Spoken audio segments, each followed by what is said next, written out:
everybody, Patrick at shopmask.com. Welcome to another Mask Minute. I'm here instead of Jamie today because I'm going to show you a little bit of my routine today.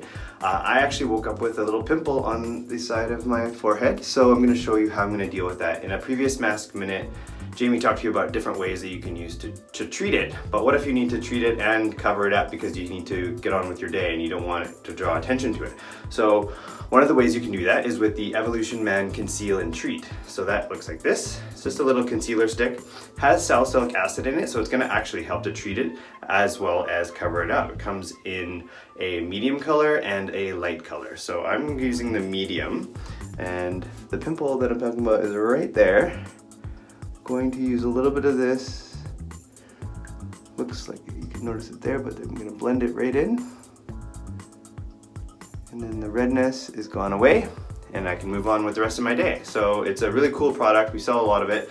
That's the Conceal and Treat from Evolution Man.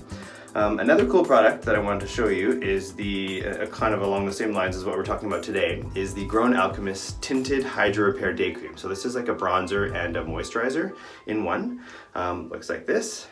And you just pump it out.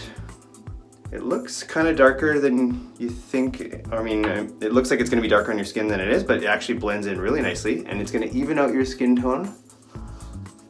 So kind of like make your pores less noticeable and give your skin a little healthy tint, because we have not been getting any sun in Vancouver, like literally only a few minutes a day. So yeah, so that blends in really nicely. It feels like I look a lot healthier, and yeah, it's just a few little tricks of the trade. We don't always, just because we have a skincare store, wake up with perfect skin, so there's little tricks that we can use and that you can use as well. So you can find these products on shopmask.com, and if you live in Vancouver, you can come check them out in the store.